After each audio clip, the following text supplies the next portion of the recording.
Hola a todos, me alegro de veros en mi canal. Suscríbete y pon un like debajo del vídeo.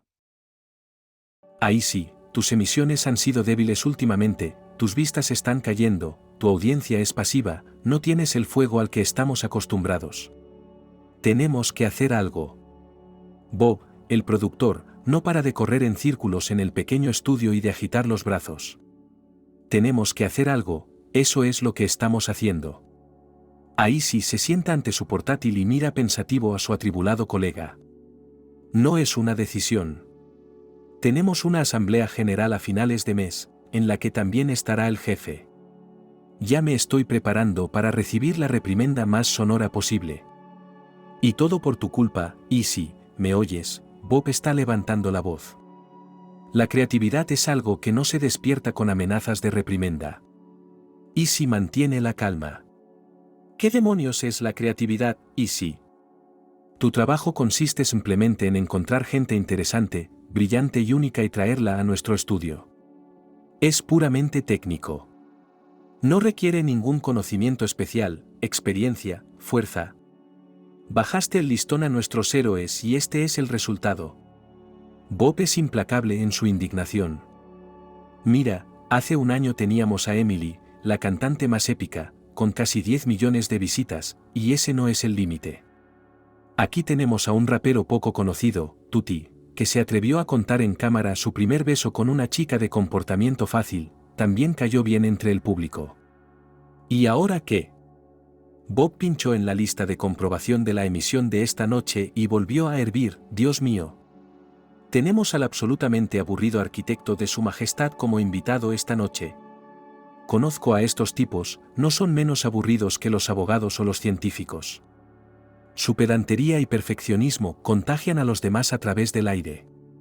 Y eso no enciende a nuestra audiencia, no lo hace. La gente nos mira cuando está cansada de su propia pedantería y perfeccionismo. ¿Necesitas un poco de pimienta? ¿Necesitas un poco de fuego, Easy? No me habría perdido a tu invitada de esta noche si lo hubiera sabido un poco antes. Bob se sentó en su escritorio y se cubrió la cara con las manos. Creo que le gustará a nuestro público. Hay algo escurridizo en ella que une instantáneamente a una persona con ella. Ya verán, también les gustará. Vamos a añadir un poco de improvisación. He preparado un par de preguntas provocadoras, pero el invitado no las conoce, dijo Easy. Eso, Easy, se llama una situación sin salida para hoy. Así que no voy a torturarme más con este tema. Espero que encuentres a alguien más interesante para el próximo episodio y punto, dijo Bob. Faltaban unos minutos para que empezara la emisión en directo. El asistente informó a Easy de que la invitada había llegado al estudio y estaba lista para la emisión. Easy saludó a su invitado justo antes del inicio de la emisión. Buenas noches, queridos telespectadores. Hoy tengo una invitada un poco atípica en mi canal. Puede que no la conozcáis, pero los productos de su creatividad os rodean por todas partes. Mi invitada ha desarrollado un proyecto para la renovación de nuestra ciudad, que se ha realizado con éxito por 5º año. Gracias a sus soluciones creativas, ahora usted y yo no vivimos, trabajamos y paseamos rodeados de edificios grises estándar, sino en la atmósfera de una ciudad distintiva con una cultura única. Todos los turistas están encantados con el nuevo aspecto de nuestra ciudad. Usted mismo lo sabe. Hazte una foto en cualquier lugar de nuestra ciudad y la imagen será como de estudio. Todo esto es gracias a las soluciones de diseño únicas de nuestra heroína. Ahora toda nuestra ciudad es una isla mágica de decoraciones únicas. Conozcamos a Lie Collin, la diseñadora jefe de nuestra ciudad. Lie Collin resultó ser una chica modesta, simpática y bastante tranquila. Se notaba que estaba un poco nerviosa. Hola, Easy. Me alegro mucho de su atención, gracias por invitarme a su estudio. Lea, por favor, cuéntanos tu historia de éxito. ¿Cómo has conseguido construir una carrera tan vertiginosa? Por lo que sabemos, participar en la transformación de nuestra ciudad es tu primer gran proyecto. ¿Cómo se involucró? Me encantaría contar una historia fascinante sobre este tema, pero no la hay, sonrió Leia. De hecho, todo sucedió como si estuviera predestinado. He tenido que trabajar bastante duro, pero no es en el camino de avanzar como diseñadora, sino en encontrar ese camino. Fue bastante largo. Pero una vez que lo encontré y me di cuenta de que ese era mi propósito, las cosas empezaron a encajar por sí solas. Ahí sí se estaba preocupando, porque esperaba escuchar una historia realmente dramática sobre la determinación, los obstáculos para alcanzar el éxito, las intrigas de la competencia, la perspicacia personal, la capacidad para encontrar irregularidades, los mecenas misteriosos, etc. Se necesita eso para mantener la atención del público. Y lo que, mientras esta chica lleva a las masas, Bob generalmente puede rechazar como material poco interesante y no poner en el canal. ¿Y cómo se las arregla para obtener resultados tan únicos cada vez, utilizando un conjunto estándar de soluciones? Los habitantes de nuestra ciudad recuerdan que antes que usted también había muchos arquitectos y diseñadores que ofrecían soluciones similares, pero sus variantes no fueron aprobadas. Creo que aquí también hay algo de misterio, ¿no le parece?, preguntó a Izzy, esperando obtener una respuesta más expresiva.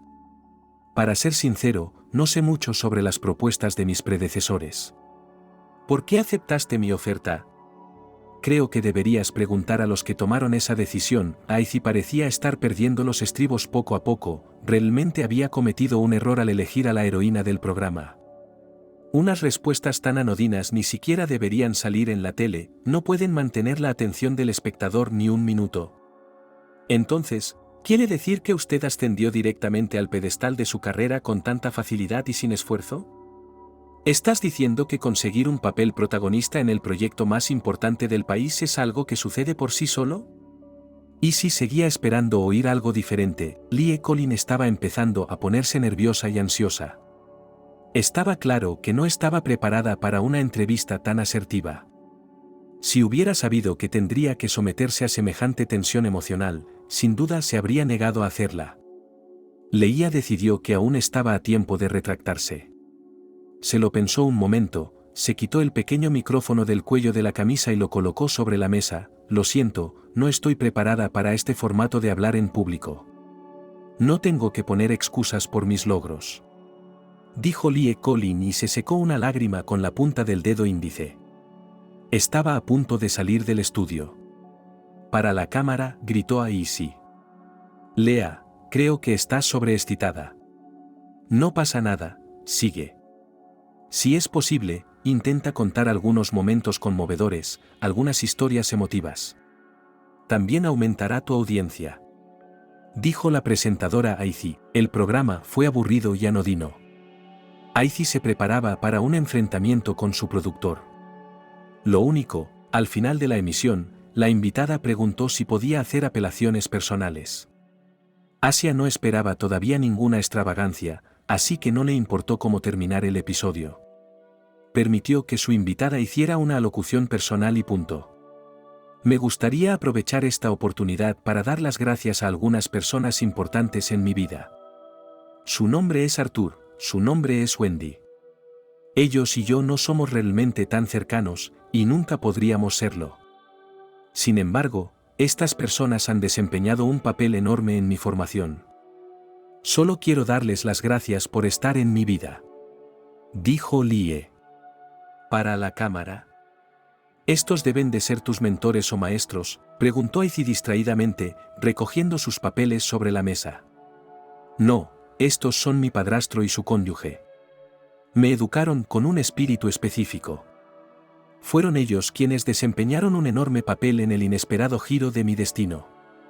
Si no fuera por estas personas, no se sabe dónde estaría, dijo Leia. ¿Puede dar más detalles? Creo que será interesante para el punto de audiencia, dijo Izzy. No sé hasta qué punto el público será capaz de aceptar esta historia. Sería muy difícil para mí hablar de ello, pero años después, cuando veo mi vida como un único camino, veo a estas personas como importantes puntos de inflexión en mi vida. Izzy plasmó brevemente la historia en un papel y corrió a ver al productor Bob. Bob lo pensó un poco y dijo, ¿esto va a causar algún escándalo? Si es así, estupendo. Podremos recuperar de nuevo la audiencia. ¿Y si no? Entonces nos quedamos en nuestro atolladero fallido y no tenemos nada que perder. Ejecútalo, ya veremos. dijo Bob con desgana. Aizy volvió al estudio y ahora intentaba seriamente convencer a su invitado de que contara la historia. No fue fácil, pero al final el invitado accedió. Es mucho más fácil para la gente soportar todas las pruebas del camino para alcanzar sus metas y deseos que contárselo al público en general. A las masas de fuera les parece que el camino a la cima pasa por algún tipo de trampolín en forma de familia influyente, mecenas, mucho dinero o una afortunada coincidencia. Pero, ¿es así? El micrófono volvió a colocarse en el cuello de Leia, las cámaras se encendieron, los focos se encendieron y Leia comenzó su historia. Si me lo permiten, contaré mi historia no en orden cronológico, empezando por los acontecimientos más significativos. Dijo Leia en voz baja.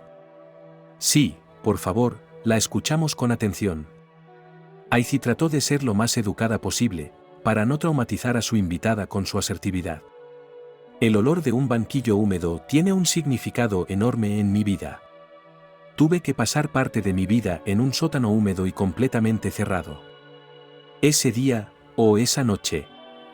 No sabes qué hora del día es cuando estás constantemente sentado en un espacio confinado y oscuro.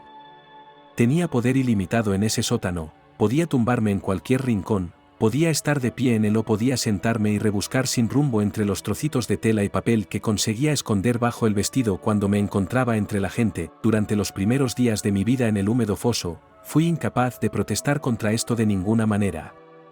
Para entonces, como me di cuenta más tarde, ya estaba destrozada y no tenía recursos para protestar. ¿Y de qué tipo de protesta podía hablar si entonces solo tenía 12 años? Por extraño que parezca, mi situación no me deprimía. Al cabo de un tiempo, mi sótano se volvió confortable. El hombre que me encerró allí se apiadó de mí y me hizo un pequeño banco de madera. Y después de algún tiempo, otra persona que apoyaba mi estancia en el sótano incluso me dio una manta caliente y una pequeña almohada suave. Después de eso, mi vida en el sótano no me pareció tan aburrida como antes. Me gustaría agradecerles de nuevo sus atenciones en forma de banco, manta caliente y almohadas. Porque eso también desempeñó un papel muy importante en mi vida. Poco antes había cogido un resfriado en un sótano húmedo y me puse muy enferma. Creo que mis figuras significativas tenían miedo de que me muriera y entonces sus planes futuros para mí fracasaran. Dime, Leia, por favor. Llamas a estas personas solo figuras significativas. ¿Cuál es el secreto? ¿Cuál es su importancia? ¿Puede aclarar este punto la pregunta de la presentadora Aizy? No mucha gente se dará cuenta de la importancia de estas personas. Para darme cuenta de su papel, tuve que pasar por muchas emociones y pensamientos. Pero enseguida me di cuenta de que la mayoría no lo entendería y los consideraría mis verdugos. Pero créeme, mientras haya un verdugo en el mundo para ti, tú mismo no dejarás de ser un mártir. Así que para mí, estas personas son neutrales. Pero sigamos, dijo Leia. Sí, sigue, dijo la presentadora Aizy y se acercó a su interlocutora. En el sótano húmedo tuve que ponerme enferma más de una vez, continuó Leia. Mi piel se cubría a menudo de un sarpullido terrible. Hubo un tiempo en que se me cayó el pelo por completo. Tras poco tiempo viviendo en el oscuro sótano, ya me había formado una determinada visión del mundo. Mi espeluznante hábitat empezó a parecerme el lugar más seguro. De vez en cuando se oían sonidos y ruidos del exterior. Ahora me asustaban mucho, en días así, hablaba sola. Repetía las palabras de mi madre que solía decirme de niña. No tengas miedo de nada, el miedo es solo una nube gris dentro de ti. No hay nada peligroso en el exterior. Punto. ¿Ves? Mi madre agitaba las manos en el aire. Aquellas palabras se convirtieron en un mantra para mí. Podía repetir la frase, el miedo está dentro, no solo por miedo, sino también por aburrimiento o simplemente cantando como si fueran los versos de una canción. Un día, alguien vino a buscarme. No, esta ocasión no fue extraordinaria, venían a buscarme a menudo y con regularidad. Pero esta vez me esperaba algo inesperado. Aprendí la palabra, regalo, por primera vez. Me la dio una mujer extraña a cuya casa vine a limpiar. Tenía una casa enorme. Había muchos niños y otros tantos animales domésticos. Normalmente no me daba tiempo a limpiar toda la casa en un día. Cuando terminaba el día, la señora de la casa me pedía que me sentara tranquilamente en el patio. Normalmente me sentaba así durante unas horas. Cuando se acercaba la medianoche, el hijo de la dueña de casa arrancaba el coche, la dueña de casa me metía en el coche, se sentaba a mi lado y me llevaba de vuelta al refugio. Entonces esta mujer se dirigía a Wendy, la mujer de mi padrastro. Hablaban brevemente de algo, la mujer le daba algo a Wendy y volvía en coche con su hijo. Me llevaron al sótano, me metieron dentro y cerraron la puerta por fuera. Tendría que dormir un poco y recuperar fuerzas antes de la próxima madrugada. Rara vez he podido hacerlo. Debido a la constante falta de sueño y a la desnutrición, a menudo cometía errores en mi trabajo. Podía tropezar y caerme mientras limpiaba. Podía coger accidentalmente un cubo de agua sucia en el suelo que acababa de limpiar. A la mañana siguiente tenía que levantarme no más tarde de las 5. ¿Cómo sabía la hora? Tenía que escuchar el canto del gallo desde el patio del vecino. El canto del gallo era difícil de oír desde el sótano, sobre todo si estabas dormido. Pero Wendy me dijo que tenía que oírlo. Así que tomé la costumbre de despertarme un poco antes que el gallo y esperar a que se abriera la puerta y Wendy me llamara para salir. En la oscuridad de la mañana, la dueña de la casa grande y su hijo volvían a esperarme. Me metían en el coche y me llevaban a su casa para seguir limpiando desde donde había terminado ayer. Uno de esos días, la dueña de la casa se me acercó y me preguntó: Lie, ¿cuántos años tienes? 11, dime, ¿qué es lo que más te gusta hacer?, preguntó la mujer. Yo no sabía qué responder. Nunca me había hecho una pregunta así. ¿Qué es lo que me gusta? ¿Tengo derecho a determinar lo que me gusta y lo que no? Incluso si supiera lo que me gusta, ¿qué cambiaría? Mi psique infantil no tardó en llegar a esta conclusión. Decidí no distraerme con conversaciones tan inútiles y dije sinceramente que no lo sabía.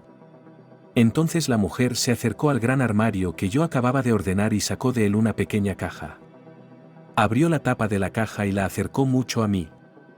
Elige lo que quieras aquí, dijo la mujer. La caja contenía diferentes joyas, pequeños imanes, herramientas de juguete y muchas otras cosas. Mis ojos se detuvieron en unas grandes cuentas blancas con plumas en los extremos. Las acaricié suavemente con el dedo. No tengas miedo, cógelo. Es un rosario, dijo la mujer. Puedes pasar los dedos por encima y decir oraciones u otras palabras agradables. Si lo haces todo el tiempo, las palabras se hacen realidad. Ahora sí que sentía curiosidad. Saqué con cuidado el rosario de la caja y empecé a pasarlo por los dedos con ambas manos. La mujer me los quitó de las manos y me enseñó a hacerlo con una sola mano. Para no perderlos cuando estés haciendo otras cosas, puedes ponértelos alrededor del cuello o en la muñeca, me dijo. Me puse el rosario alrededor del cuello y las plumas me llegaban a la altura del pecho. Esto es un regalo para ti, dijo la mujer. La miré y no entendí bien sus palabras. Sabía que tenía que hacer algo por ella o decir algo.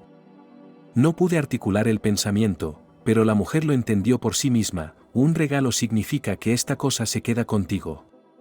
No tienes que pagar por ello. Es que nuestra familia quiere hacerte sentir bien, haces tanto por nosotros, dijo la mujer. Me quedé un rato con el rosario en las manos y de repente se me saltaron las lágrimas. Para entonces la mujer ya se había marchado a otra habitación, indicándome que siguiera limpiando. Al momento siguiente no pude contenerme y grité con todas mis fuerzas. La mujer vino corriendo y me preguntó: Leía, ¿qué te pasa, niña? ¿Te has hecho daño? Negué con la cabeza y seguí sollozando, ya agazapada en el suelo inacabado. La mujer me colmó de preguntas, intentó quitarme las manos de la cara y al final pareció cansarse. ¿De qué demonios va todo esto? ¿Sabe Wendy que eres tan llorón? Te traemos aquí para que llores o algo así. Fue entonces cuando me asusté y me levanté rápidamente del suelo. Me disculpé con la mujer porque no quería que se quejara a Wendy. Pero me sentí mucho más ligera de corazón. Seguí limpiando. Mientras que hacía media hora me sentía terriblemente cansada, ahora me sentía mucho más ligera. Aprendí una nueva palabra, regalo. También aprendí que la gente puede dar algo a los demás a cambio de nada. El mundo me parecía más interesante de lo que pensaba. Había otra familia donde me llevaban mucho. Pero allí no limpiaba, sino que regaba las plantas del jardín. Eso me gustaba más que limpiar. En esta pequeña casa vivían una anciana y su anciano marido. Desde los primeros días tuve mucho miedo de esta anciana. Era muy severa. Su nieto y su nieta, una chica de mi edad y un chico un poco más joven, venían a veces a visitarla. Mientras regaba las plantas del huerto, su nieta Willy se me acercaba a menudo y me llamaba para que jugara con ella. Me gustó la idea. Puse mi regadera en el suelo y me fui a jugar con Willy en el arenero con las bonitas estatuas. Willy y yo jugamos durante mucho tiempo. Tenía muñecas. Ella hacía de madre, yo de hija y luego cambiábamos los papeles. Luego hicimos de amigas que van de compras y compran cosas. Entonces nos vio una abuela severa. Me gritó, niña, ¿te han traído aquí para jugar? ¿Quién va a regar el resto de mis flores? Mírala, es una desvergonzada. Ha puesto la regadera en el suelo y se está divirtiendo. Vuelve al trabajo o se lo diré a Wendy y que se ocupe de ti. Me horroricé de haber cometido semejante error. Arrojé los muñecos en dirección a Willy y volví a mi trabajo. Willy se puso triste, pero no le hizo caso a su abuela. Terminé de regar todas las flores hacia el atardecer. En ese momento, una anciana severa, que se movía con pasos lentos, estaba poniendo la mesa en el patio delantero de la casa. ¿Has terminado de regar? Ven aquí, me dijo. Corrí hacia ella y me condujo a la cocina de su casa. Había muchos platos de comida sobre la mesa. Coged 2 platos cada uno y llevadlos con cuidado a la mesa del patio. Y no dejes caer nada, me dijo en voz alta. Cuando cogí 2 platos de la mesa, sentí un aroma increíblemente delicioso de platos desconocidos para mí. Al parecer, uno de los platos contenía pescado, y el otro, algún tipo de pasta cortada en trozos pequeños. Coloqué con cuidado los platos sobre la mesa y no pude resistirme a coger un trozo del sabroso pastel y llevármelo a la boca. Cuando me di la vuelta, vi a una formidable abuela justo delante de mí. Llevaba en la mano una enorme bandeja de platos. Puso la bandeja sobre la mesa y me miró con furia en los ojos. ¿Qué haces, maleducada? ¿Acaso la gente normal tira la comida de la mesa? Sobre todo porque no te he dado permiso para tocar la comida. Jimmy, ven aquí. Lleva este plato a nuestro perro que está en el recinto y viérteselo todo en su taza.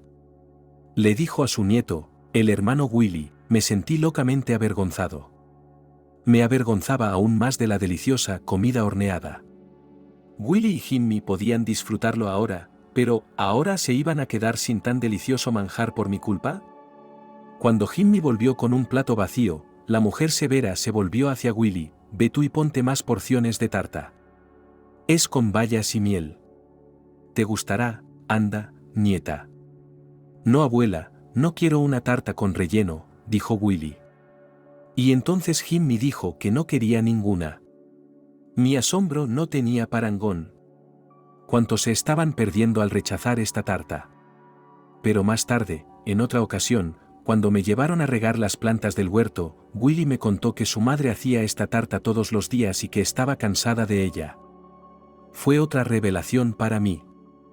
En aquella época, Wendy y mi padrastro traían 1 o 2 veces al día los restos de pasta enfriada o sopa fría con muchos trozos de pan duro puestos. Pues siéntate, Jimmy, o el pollo se enfriará, dijo la mujer severa. Me quedé de pie junto a la mesa completamente perdido. En ese momento salió de la casa el marido de la severa señora de la casa y se acercó a la mesa.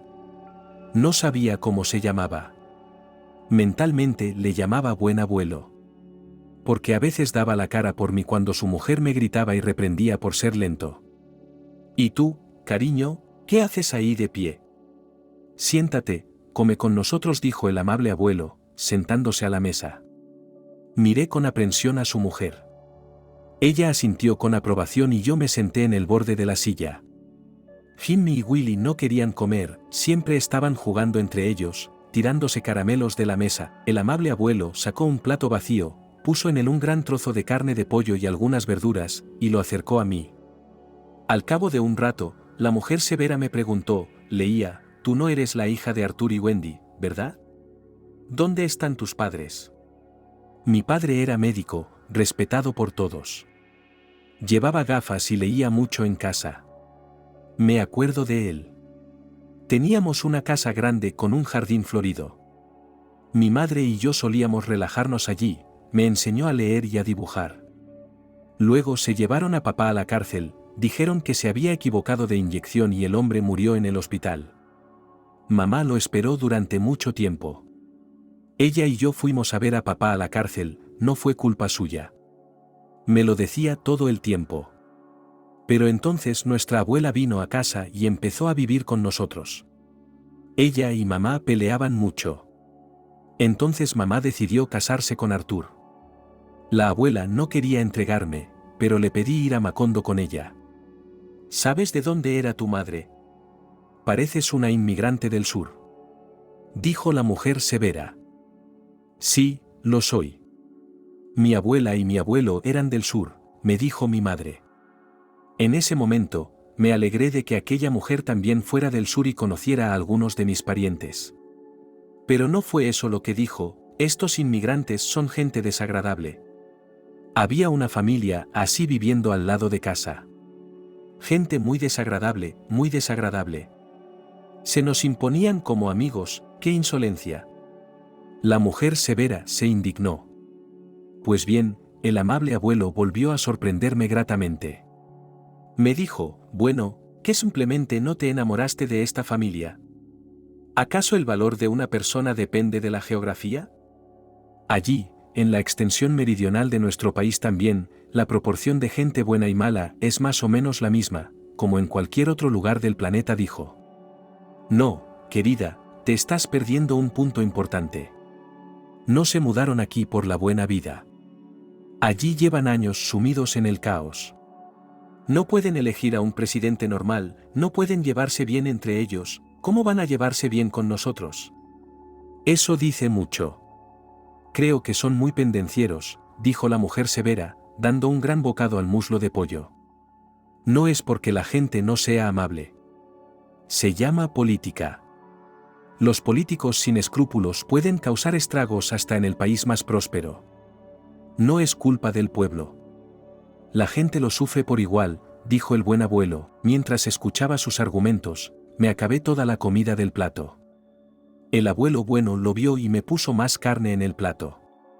Yo esperaba que la mujer severa dijera algo desagradable, pero no dijo nada. Cuando todos hubieron comido, me dijeron que recogiera la mesa. Lavé los platos y los guardé. Se acercaba la medianoche. Alguien llamó a la puerta de la familia. Una mujer de aspecto severo salió del salón y me dijo, colono, creo que han venido a por ti. Mueve el culo, eran Wendy y mi padrastro. La mujer severa se acercó a ellos y les entregó algo en las manos. Me metieron en el coche y me llevaron a casa para bajarme al sótano y encerrarme. Así que ese día hice otro descubrimiento para mí misma, los inmigrantes, es decir, que estoy aquí como no buena gente. También aprendí que puede haber otras personas que no lo vean así. Creo que me estoy extendiendo demasiado, preguntó Leía a Aizy como si se hubiera despertado. Aizy estaba mirando su portátil, levantó la vista y dijo, no, todo está bien. Continúa con tu historia, no pares, hemos cambiado a emisión en directo, dijo ella.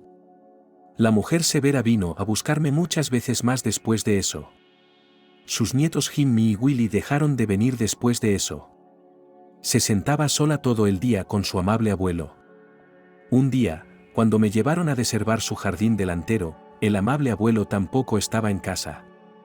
Tuve miedo de preguntarle a la severa mujer dónde estaba su marido. Aquel día no me dirigió la palabra, ni siquiera me gritó o insultó. Por la noche me invitó a sentarme a su mesa y a cenar con ella. Me contó que su abuelo había muerto y que ahora sus nietos se habían trasladado a una prestigiosa escuela de otro país y no podían venir tan a menudo. Esta vez la severa mujer no estaba tan enfadada. Me contó historias de su vida.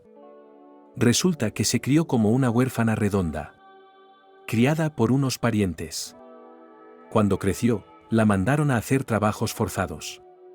Cuando se puso muy enferma, la rescató un tipo misterioso que no conocía. Luego este tipo se convirtió en su marido. Era un abuelo muy amable. Ese fue el día en que dejé de temer a aquella mujer tan dura. Ahora, en mi alma infantil, en lugar de miedo hacia ella, había una especie de calidez, como si conociera bien mi dolor. De repente me preguntó, ¿te compran algo con lo que ganas? Porque veo que llevas la misma camisa desde hace 3 años. ¿Te quedan pequeñas? ¿Qué clase de ganancias?, pregunté, sin entender de qué estaba hablando. Ah, ya veo. Wendy es la que manda. No solo te llevan a diferentes casas, sino que trabajas allí, haces el trabajo más duro. Y los dueños de esas casas pagan dinero a tu padrastro y a su mujer, Wendy. ¿No lo sabías hasta ahora? La mujer severa me miró de repente con lástima. No, no lo sabía. No me hablan de nada. Dios mío. Bueno, quizás sea cierto. Aún eres joven, podrías perder ese dinero o gastarlo en algo inútil. Pero te vendrá bien cuando termines la escuela y curses estudios superiores. Dijo la mujer severa, no pude decirle que solo conseguí ir a la escuela 3 años mientras mi madre vivía. Tras su muerte, Arthur me acusó de intentar huir de casa y me encerró en el sótano. Luego llegó su nueva mujer y empezó a mandarme a trabajar a distintas casas. Yo realmente quería estudiar, seguir yendo a la escuela. Tenía amigos allí. Pero ahora ni siquiera podía verlos. Me llevaban especialmente temprano por la mañana a diferentes trabajos y me traían de vuelta a medianoche, para que nadie se diera cuenta de que me había quedado en esa casa. Me di cuenta de todo esto al cabo de unos años. Pasó el tiempo y me llevaron de nuevo a casa de una mujer severa. Su hijo ya no venía a recogerme. Llamó a Wendy y le pidió que me trajera a ella misma. Me di cuenta de que la mujer severa estaba sola. Todavía tenía miedo de preguntarle su nombre. Pensé que podría enfadarse en cualquier momento. Esta vez la encontré tumbada en la cama. Hoy no tienes trabajo, me dijo. Quédate en mi casa esta noche. Si quieres, puedes coger algo de la cocina y comer. Si quieres puedes ir al baño y lavarte, pero luego ven aquí y siéntate a mi lado. ¿Te encuentras mal?, pregunté. Sí, estoy enferma. Me invade el dolor por el abandono de mi marido. Y la vejez se coló en mi casa sin que me diera cuenta. No tiene sentido resistirse. Mi médico me asegura que la enfermedad pasará. Pero conozco el nombre de mi enfermedad, no desaparecerá. Esta enfermedad me llevará a la tumba. No me queda mucho, dijo y gimió con gran dolor. La mujer severa no comía nada. A veces parecía trasladarse a otra realidad, hablando con personas que no estaban cerca. Hablaba con sus padres. A veces llamaba a su marido por su nombre, sonriendo y prometiéndole que vendría pronto, pidiéndole que no se fuera, que se quedara con ella. Me daba mucho miedo. Apenas esperé hasta la noche para que Wendy me recogiera. Pero por la tarde una mujer severa llamó a Wendy y le dijo que me quedaría con ella esta noche. Por la noche me acosté con ella en la misma habitación. Estuvo despierta toda la noche, con terribles dolores y gimiendo. A menudo le preguntaba si podía llevarle medicinas o agua. Ella solo hacía un gesto con la mano de que no necesitaba nada. El dolor no remitió hasta por la mañana. Por la mañana podía hablar mejor e incluso sonreír.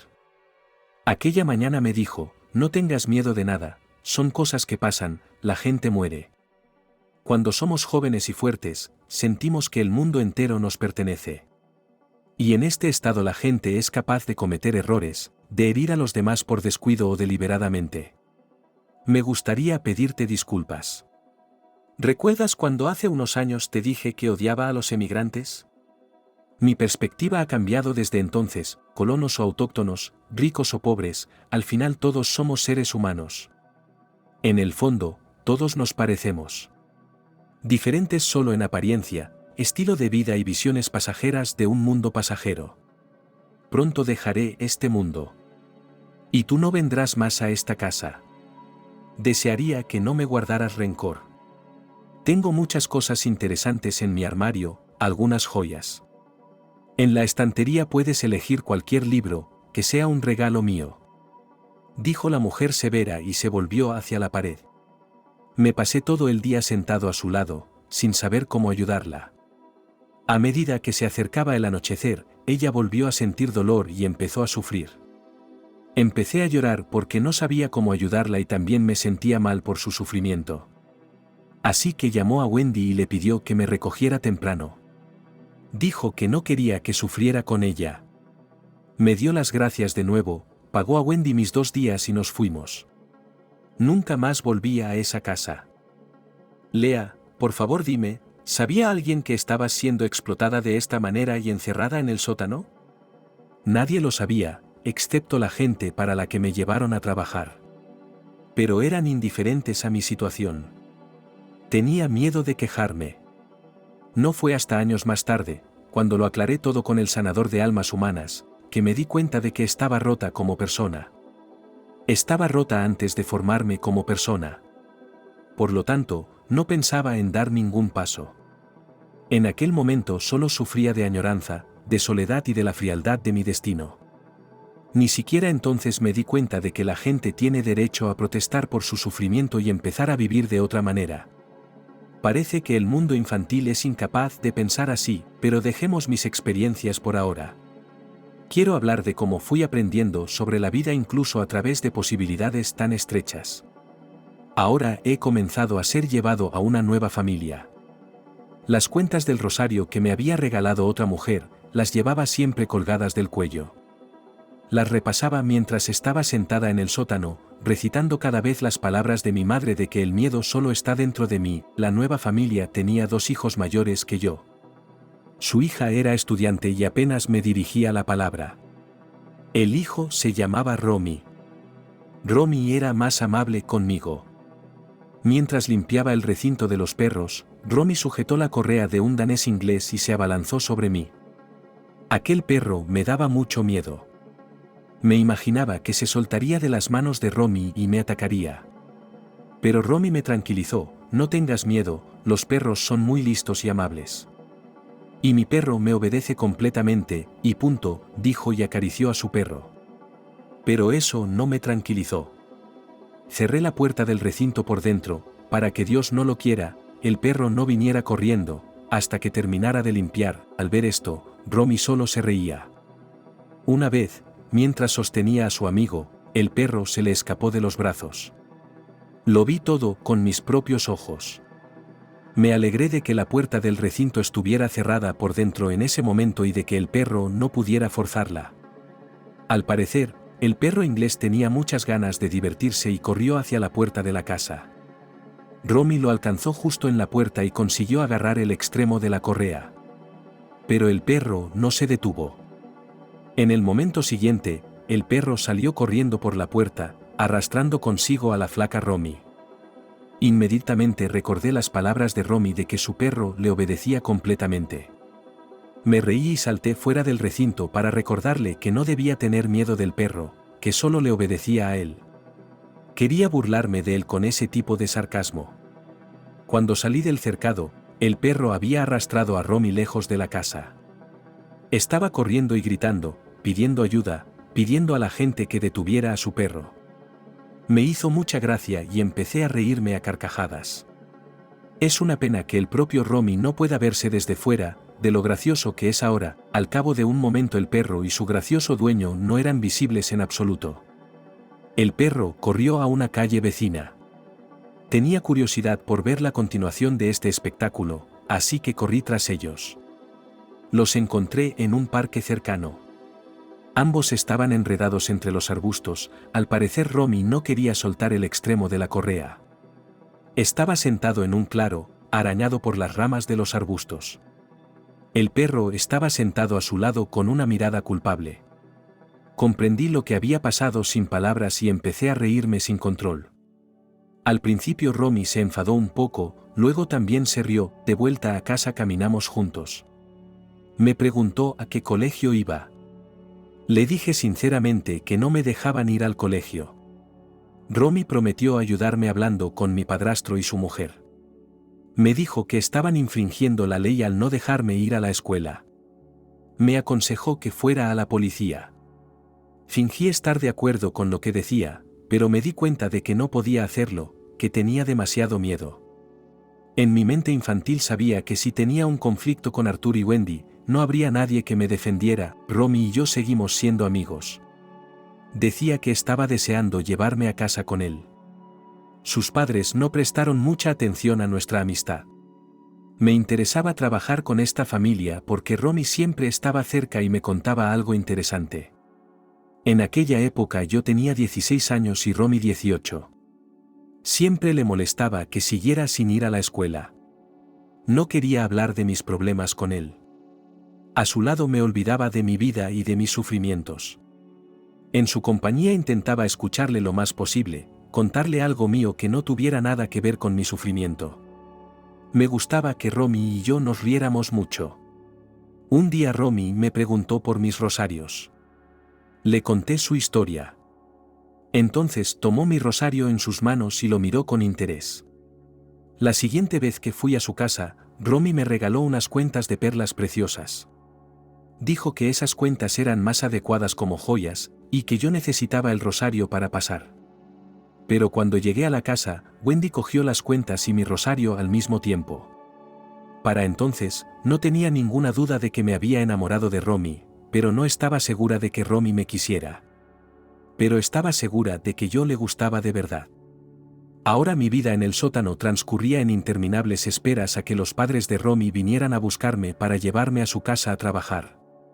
En días así, Romy me ofrecía quedarme a vivir en su casa.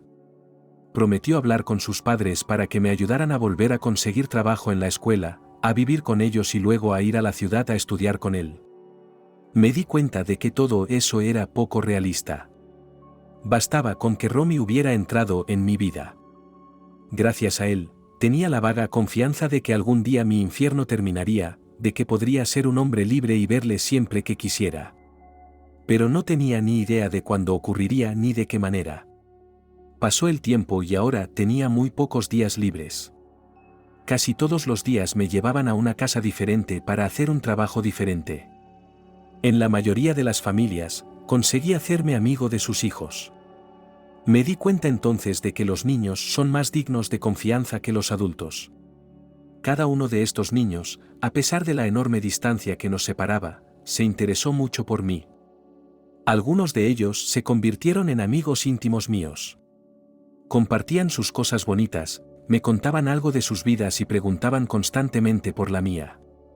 Cuando se enteraron de mi extraño destino, cada uno de ellos se ofreció a ayudarme. Les dije sinceramente que tenía mucho miedo de quejarme de Arthur y Wendy, y me comprendieron. Uno de estos días volvieron a llevarme por las calles y carreteras conocidas. Me alegré de que me llevaran con la familia de Romy. Cuando llegué, me esperaba una casa completamente desordenada. Inmediatamente me puse a limpiar y esperé a que Romy volviera de sus estudios. Llegó la tarde, pero Romy no vino. Ese día no tuve tiempo de terminar todas mis tareas, y me alegré de ello. Significaba que mañana vendría de nuevo y tal vez entonces podría ver a mi Romy. Al día siguiente no apareció por su casa en todo el día. Cuando se acercaba la medianoche y tuve que volver a casa, pregunté con cautela a la madre de Romy a dónde había ido. Me dijo que Romy era ahora estudiante y que estudiaba en la ciudad, en una prestigiosa universidad.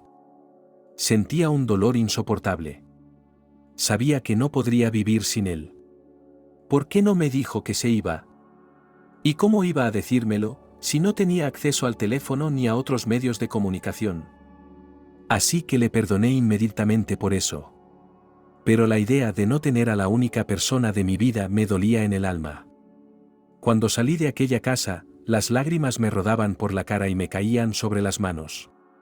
Wendy y Arthur hablaban apasionadamente, contando el dinero que la familia de Romy había pagado por mi trabajo. Diferentes personas de diferentes familias me hacían a veces pequeños regalos.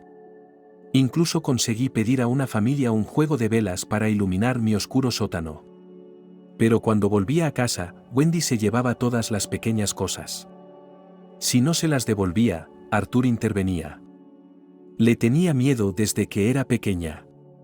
Cuando mi madre se casó con él, enseguida me cayó mal.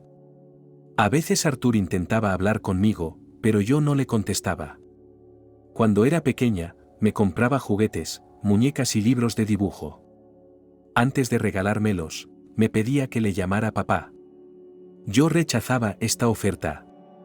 Repetía que mi padre se llamaba Claire Colin, que era un buen médico, que pronto vendría a buscarnos a mi madre y a mí.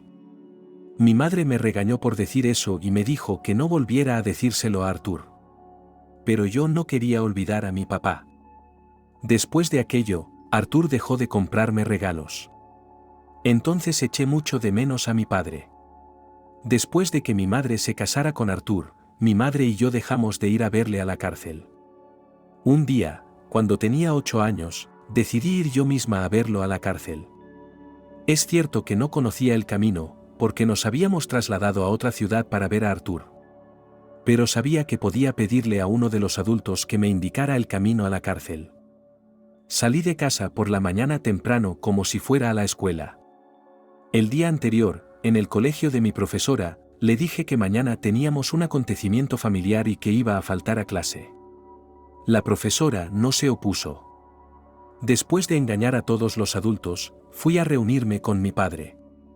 En mi mochila, metí todos los dibujos que hice cuando él no estaba. Él fue quien me enseñó a dibujar de pequeño. Solíamos dibujar mucho juntos. Echaba mucho de menos aquellos días. Después de salir de casa, me dirigí directamente a la gran carretera que lleva a la ciudad. Me paré a lo largo de la carretera y empecé a ver los coches que pasaban. Estuve parado mucho tiempo, nadie quería parar y llevarme a la ciudad vecina. Entonces pensé que la gente podría pensar que no llevaba dinero conmigo. Pero sí tenía dinero. Mi madre me daba dinero de bolsillo. A veces Arthur me daba algo de dinero. Lo guardé todo y ahorré. Cuando ningún coche quería parar, sacaba todo mi dinero del bolsillo y lo sostenía con las manos extendidas. Quería que los conductores vieran que tenía dinero, que podía pagar el billete. Por fin, al cabo de un rato, un coche se detuvo a pocos metros de mí. Corrí hacia él. Había 2 jóvenes sentados en él. Hola, por favor, lléveme a Macondo. Les pagaré, tengo dinero. Mostré el dinero que tenía en las manos. Los hombres se rieron y uno de ellos me preguntó: chica, ¿por qué vas a Macondo sola? Allí hay una cárcel y mi padre está allí. Le echo mucho de menos. Mi mamá y yo solíamos ir a verlo, pero ahora mi mamá dice que Arthur se enojará si vamos a ver a mi papá. Dije yo. ¿Tu mamá sabe que ahora vas a casa de tu papá tú solo? Preguntó el otro hombre. No tiene por qué saberlo, voy a visitar a mi padre y volveré a casa por la tarde. Le diré a mi madre que después del colegio he ido a jugar al campo con mis amigos. Por favor, recógeme o puede que no vuelva antes de esta noche, le supliqué. Los hombres se miraron. El que conducía se acercó al oído del otro y le susurró algo. Luego el otro se volvió hacia mí y me dijo: no, niña, no podemos llevarte con nosotros. Es muy peligroso que una niña vaya sola a un pueblo lejano, deberías volver a la escuela o a casa ahora mismo. Tras estas palabras, el hombre cerró la puerta del coche y se alejaron a gran velocidad, me hizo llorar. Estaba dispuesta a pagarles. Soy lo bastante grande, ya he estado antes en esa cárcel. Hacía tanto tiempo que no íbamos a ver a mi padre, que debía de echarme de menos. Todas estas palabras las dije en voz alta, me agaché a lo largo de la gran carretera y empecé a llorar a gritos. Al cabo de un rato, oí un grito detrás de mí: niña, ¿hay algún adulto contigo? A pocos metros de mí se detuvo otro coche y bajó de él una mujer. Cuando me di la vuelta, ella ya iba en mi dirección. Me emocioné y corrí a su encuentro: por favor, llévame contigo hasta Macondo. Te pagaré dinero, aquí tengo suficiente. Dije y le saqué todo mi dinero. ¿Dónde está tu madre? ¿Con quién vas a la ciudad?, preguntó la mujer poniéndose en cuclillas delante de mí. Me voy sola. Iré allí un rato, y luego volveré por la tarde, para visitar a mi padre, que está en la cárcel. Mamá y yo no lo visitamos desde hace mucho tiempo. Debe echarme mucho de menos, y yo a él también. No puedo más. Dije y seguí llorando. Dios mío. ¿Por qué no ha venido tu madre contigo? ¿Te dejó ir sola? Mi mamá no lo sabe, cree que fui a la escuela. Pero no quiero disgustarla, haré un viaje rápido a la ciudad y volveré a casa esta noche. Por favor, lléveme a la ciudad. La mujer me miró fijamente y luego me secó una lágrima de la mejilla. Ahora pensaremos en algo, tú quédate aquí, yo volveré. Dijo la mujer y de nuevo se dirigió a su coche. Al cabo de un par de minutos salió del coche y gritó en mi dirección, chica. Sube, vamos, mi alegría no tenía límites.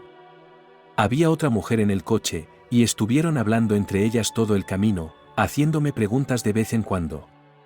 Les hablé de mi padre. Por el camino nos detuvimos en un pueblecito. Las mujeres dijeron que aquí podríamos estirar los músculos. Bajé del coche con ellas. Allí comimos algo. Tenía el dinero quieto en las manos para que los adultos me creyeran. Pero las dos mujeres me pagaron el bocadillo por el camino y no me cobraron. Seguimos conduciendo durante algún tiempo más. A menudo advertía a la mujer que conducía que se asegurara de recordármelo cuando estuviéramos cerca de la prisión. Me prometió que lo haría. Por fin llegamos a la ciudad. Empecé a dar saltitos de alegría. Aún era temprano y estaba segura de que llegaría a casa antes del anochecer. El coche rodeó la ciudad y se detuvo delante de un edificio alto. Había coches de policía aparcados alrededor del edificio, y había agentes de policía en pequeños grupos de pie cerca del edificio. La prisión me pareció un poco diferente. El edificio no era tan grande y no había tantos coches de policía. Pero confiaba en estas mujeres. Pensé que conocían mejor la ciudad. Una de ellas salió del coche y me pidió que esperara. La segunda se quedó a mi lado. Un par de minutos después, la primera mujer salió de un rascacielos con dos policías. Se acercaron al coche, abrieron la puerta y uno de los policías dijo, «Hola, Leía. Lo has conseguido, vamos, sal del coche». Rápidamente salté del coche y me apresuré a despedirme de la mujer que me había traído hasta aquí. «Muchas gracias. Toma, coge el dinero», le dije. La mujer me devolvió la sonrisa, me acarició el pelo, subió al coche y se marchó. Dos policías me llevaron a un rascacielos, subimos las plantas, atravesamos largos pasillos y llegamos a una gran oficina donde había varios policías más. Uno de ellos me sentó en una mesa frente a él, sacó un papel y un bolígrafo y empezó a hacerme preguntas. Entonces, ¿te llamas Leía?, asentí con la cabeza. Leía, ¿a dónde vas ahora? Volví a repetir todas mis respuestas, que hoy he tenido que repetir varias veces a todo el mundo. El policía me hizo muchas más preguntas y anotó mis respuestas. Me preguntó los nombres de mis parientes, mi madre, mi padre, mi padrastro y toda la historia de nuestra familia. Estuve segura hasta el último momento de que ese policía iba a hablar conmigo y a llevarme al lugar de reunión en la prisión. Normalmente, es una habitación pequeña donde sacan a mi padre. Pero la conversación con el policía fue muy larga. Me hizo las mismas preguntas varias veces. Me sentía cansado, pero no me rendí. Periódicamente le preguntaba al policía por mi padre, pero él hacía caso omiso de mis preguntas. Cuando había pasado bastante tiempo, el policía dijo que había llamado a mi madre y le había informado de que me tenían. Mi decepción fue inigualable. Así que esas dos mujeres me habían engañado y me habían llevado a comisaría. Me dolió doblemente que mi mamá se enterara de que la había engañado. Incluso la profesora sabría ahora que la había engañado. Empecé a sollozar de nuevo. Todos los policías sentados se turnaron para consolarme. Uno de ellos me dio una chocolatina, otro se quitó la gorra y me la puso en la cabeza. Empezó a decir que me quedaba muy bien, que era una chica muy guapa e inteligente, que él tenía una hija como yo. Si acaba en la cárcel, ¿echará de menos a su hija?, le pregunté entre lágrimas al policía. El policía no contestó nada, dio media vuelta y se fue a su puesto de trabajo. Al cabo de un rato, mi madre vino corriendo con Artur. Dio las gracias al policía y me llevó a casa. Cuando subimos al coche de Artur, empecé a llorar otra vez. Entonces mi madre me regañó y me dijo que me sentara en silencio. Me prometió que hablaríamos de todo en casa. Después de aquel incidente, mamá y Artur empezaron a controlarme mucho. Ahora era imposible ir a ninguna parte sin su acompañamiento o permiso. Con el paso de los años, empecé a hacerme a la idea de que solo podría ver a mi padre cuando fuera adulta. Un día, mamá enfermó y dejó de ir a trabajar. Artur trajo al médico a casa, pero este le dijo a mamá que fuera al hospital de la ciudad. Mamá pasó casi 2 meses en el hospital. Durante ese tiempo, intenté escaparme de Artur 2 veces más para visitar a papá en la cárcel, pero las 2 veces me pilló y me llevó a casa. De vuelta a casa, me regañó mucho. Decía que molestaba a mi madre con mis travesuras. Y que si seguía actuando así, mamá nunca mejoraría. Por su salud, le prometí que no volvería a escaparme sola a la ciudad. Mamá finalmente volvió a casa del hospital. Pero no vino sola, la trajeron en el coche de un médico. Estaba tumbada. Los médicos ayudaron a Artur a meter a mi madre tumbada en casa, le dieron una gran lista de medicinas, le dieron una palmadita en el hombro y se fueron. Yo seguía esperando a que mi madre se levantara de la cama. Ella me decía todos los días que ya estaba cada vez mejor. Por la noche me acostaba con ella a mi lado y me dormía en su cama. A menudo me despertaba por la noche y veía a mi madre dolorida. Artur a veces se levantaba y le daba la medicina, luego se iba a la otra habitación y se quedaba profundamente dormido. Una de esas noches, no me dejó acostarme a su lado. Me instó a dormir en su habitación esta noche. Esa noche Artur se quedó a su lado en vez de al mío. Por la mañana me despertó y me dijo que mi madre había muerto. A partir de ese día, la vida se detuvo para mí. No tenía energía para ir al colegio, no quería ver a mis amigos. Artur se iba a trabajar y volvía por la tarde. Se enfadaba porque yo no hacía nada en casa. Le rogaba que me enviara con mi abuela, que probablemente seguía viva y vivía en casa de mi padre. Pero hizo caso omiso de todas mis súplicas. Ahora Artur me asignaba una lista de tareas cada mañana cuando se iba a trabajar. Pero yo seguía sin hacerlas. Así que me castigaba por la noche encerrándome en el armario de su casa. Me quedaba allí hasta la mañana. A veces se iba a trabajar sin dejarme salir del armario.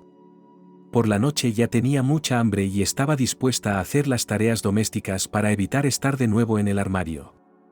Pero mis fuerzas no me daban para mucho, volví a perder las ganas de hacer nada, podía quedarme sentada tranquilamente en un rincón de la casa durante horas sin hacer nada. Esto molestaba terriblemente a Artur. Así que decidí salir de aquí como fuera. Hice un plan, primero visitaría a mi padre en la cárcel y luego iría a ver a mi abuela, su madre. Puede que mi madre y yo no le cayéramos muy bien, pero ahora está más cerca de mí que Artur. Pero no tenía dinero para mis planes. Cuando Artur no estaba en casa, fui a ver a nuestra vecina, una anciana llamada Betty. Le pedí dinero y, a cambio, le prometí hacer cualquier trabajo en su casa, porque era lo único que podía agradecerle. Betty prometió pensárselo y darme una respuesta en un par de días. Empecé a esperar con impaciencia ese día. Todo cambió en una dirección completamente diferente. Exactamente 2 días después Artur llegó a casa del trabajo muy enfadado, me cogió de la mano y me arrastró al sótano por primera vez. Me llevó al sótano y me dijo, siéntate aquí y piensa bien. Si te portas bien, estudias con diligencia y te ocupas de todo en casa, te dejaré ir a la ciudad cuando cumplas 18 años, como te pidió tu madre.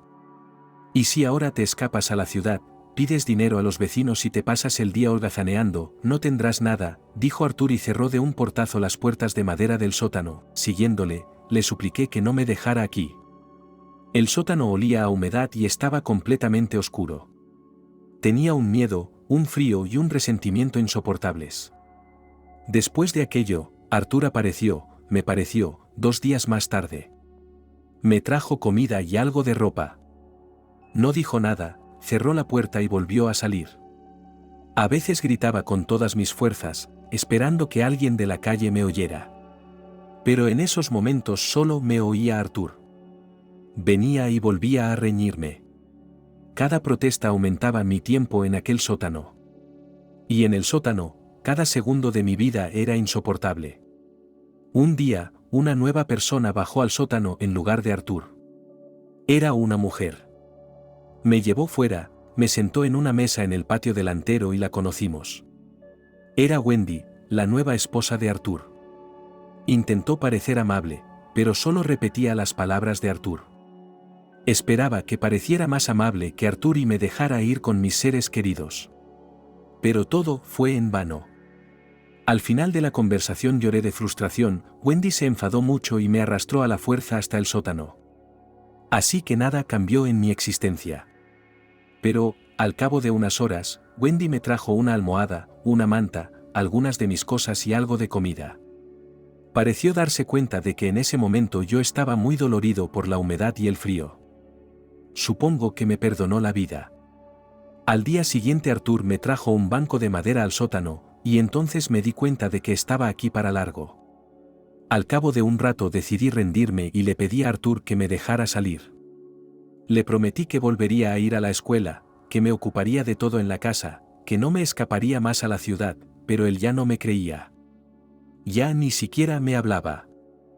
Habrá algo para ti, solo un poco más tarde. Dijo Arthur brevemente y salió del sótano. Después de estas palabras por primera vez me sentí libre. Libre como... Era mi primera experiencia de esclavitud. Wendy me había explicado desde la noche que mañana iría a una casa y allí haría lo que me dijeran. Entonces no me llevaron a una casa, sino a una plantación de tabaco. Había mucha gente trabajando allí, me asignaron una parcela separada y me dijeron que no me acercara a otras personas y que terminara mi parcela lo antes posible. Naturalmente, debilitado y enfermo, no pude terminar esta parcela en el día de hoy, ni en 3 días, ni siquiera en una semana. El hombre que me sacaba de la bodega todas las mañanas les dijo a Wendy y a Arthur por la noche que yo estaba haciendo muy mal mi trabajo. Ellos no respondieron nada, pero empezaron a traerme más comida. Al parecer, para ellos era importante que yo trabajara mejor para que ellos recibieran más dinero. Y yo esperaba que me castigaran. Un día Arthur y Wendy recibieron visitas en su casa y se quedaron mucho tiempo. Normalmente se oían los pisotones de la gente en el patio y sus conversaciones desde el sótano. Me di cuenta de que desde hacía unos días no vivían solo 2 personas en la casa, sino muchas más. A juzgar por las voces, eran todos hombres adultos. Me seguían llevando por la mañana temprano a diferentes casas o campos, y me traían de vuelta a medianoche. Nunca pude ver a ninguno de los desconocidos. Una vez, a medianoche, cuando me trajeron después de un agotador día de trabajo, noté algo interesante con el rabillo del ojo. La ventana de la casa de Arthur estaba entreabierta. Wendy y Arthur habían salido para cobrar por mi trabajo y me condujeron rápidamente al sótano.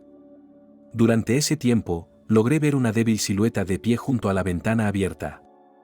No le presté mucha atención, pero al cabo de un rato supe que fue en ese instante cuando mi vida cambió en una dirección completamente distinta. Para entonces, ya me había acostumbrado a mi estilo de vida. Con algunas de esas personas que me llevaban al trabajo incluso me hice un poco amigo. Pero seguía teniendo miedo de pedirles ayuda, y ellos no se interesaban realmente por mi destino. Unos días más tarde, en plena noche, cuando acababa de llegar tras un duro día de trabajo, alguien llamó a las puertas de madera del sótano. Me asusté. Pensé que los dueños de la casa en la que hoy trabajaba se habían quejado a Arthur y Wendy, y tal vez habían venido a regañarme y reprenderme de nuevo.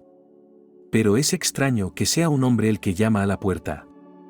Y Arthur y Wendy tienen sus propias llaves, habrían abierto la puerta y entrado directamente. Me acerqué a la puerta y me puse a escuchar. Al cabo de un rato volvieron a llamar. Tuve miedo de emitir una voz y continué de pie junto a la puerta. Entonces una voz de hombre preguntó en voz baja, ¿hay alguien aquí? Me di cuenta de que era la voz de un completo desconocido. Sí, hay alguien. ¿Y quién es usted?, pregunté con recelo. No me conoces, pero llevo unos días observándote cuando te traen a esta casa y te llevan. Me he dado cuenta de que te llevan al sótano. ¿Tienes algún problema?, preguntó la voz casi en un susurro. Me di cuenta de que el desconocido también desconfiaba de Arthur y Wendy. Sí, estoy encerrada aquí. Por la mañana temprano me llevan a trabajar a distintas casas o al campo. Me traen tarde por la noche a propósito para que nadie pueda verme. Vine a esta casa hace muchos años con mi madre. Tras la muerte de mi madre, el dueño de esta casa me prohibió salir de ella. Como castigo, me puso aquí. Todavía vivo aquí. Le pregunté. ¿Cómo te llamas y cuántos años tienes?, preguntó el hombre. Le dije mi nombre, mi edad, por si acaso, le dije el lugar de residencia aproximado de mi abuela e incluso conseguí hablarle de mi padre, que está en la cárcel sin culpa. El hombre prometió que encontraría la manera de sacarme del sótano y se marchó a toda prisa antes de que los dueños de la casa se dieran cuenta. A la mañana siguiente vinieron a buscarme. Al subir al coche, volví a ver la silueta de aquel hombre en la ventana abierta, que observaba todo el proceso. Estaba seguro de que era el hombre que había llamado a mi puerta por la noche. No sabía si podría ayudarme. Durante los días siguientes, no se supo nada de los inquilinos de Arthur y Wendy. Había perdido la esperanza de que me rescataran. El desconocido debió de intentar salvarme, pero no lo consiguió. Para entonces no tenía tiempo de pensar mucho. Estaba tan cansado durante el día en mis diversos trabajos que por la noche, cuando llegué al sótano, caí en un profundo sueño. Pero de repente llamaron a la puerta del sótano.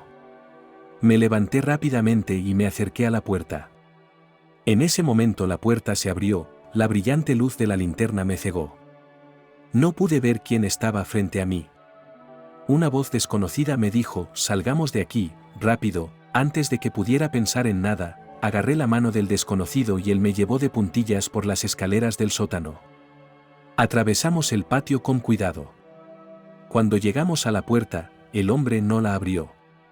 Junto a la puerta había un montón de ladrillos. El desconocido me ayudó a subir al tobogán y luego me dijo que trepara por el muro. Cuando trepé por el muro, las manos de otro hombre me agarraron por el otro lado.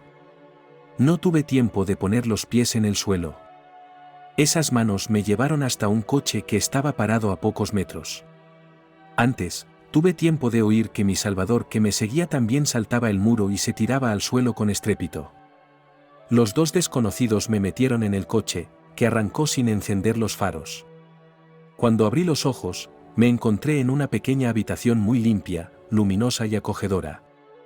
Estaba tumbada en una cama acogedora, con una almohada limpia y suave. Las sábanas olían a fresco, no a la humedad a la que estaba acostumbrado. Había una mesa junto a la cama, cubierta con un paño blanco. Levanté ligeramente el paño y vi el desayuno. No tenía un mal presentimiento, aunque no recordaba gran cosa de la noche anterior ni de cómo había llegado hasta aquí. Al parecer me había quedado dormida nada más arrancar el coche. Al cabo de un rato, llamaron suavemente a la puerta de la habitación. Me quedé paralizado por la sorpresa, y al momento siguiente la puerta se abrió y entró un hombre de mediana edad vestido con una larga bata negra. Solo entonces me di cuenta de que estaba en una iglesia. «Saludos», leía. «Por fin eres libre.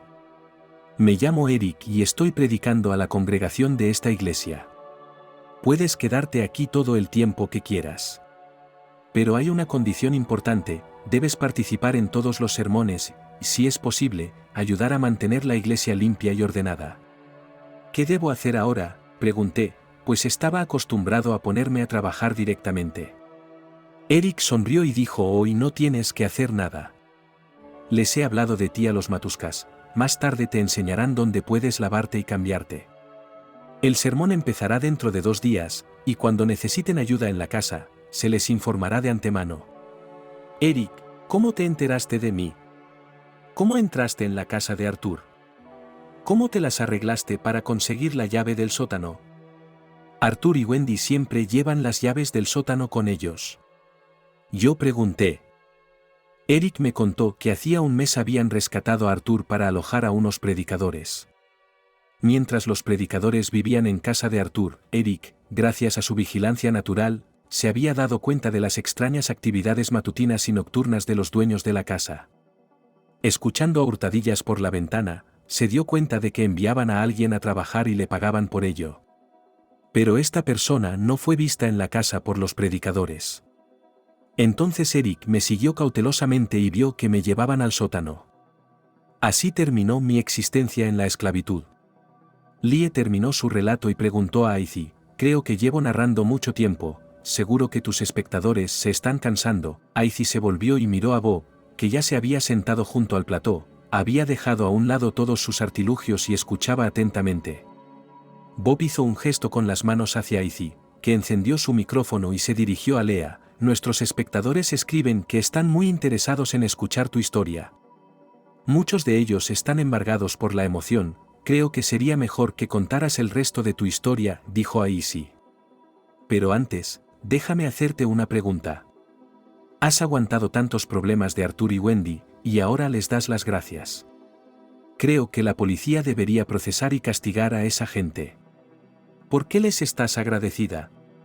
Tienes toda la razón, continuó Lie. Durante mucho tiempo yo misma he soñado con que Arthur y Wendy fueran castigados por la ley.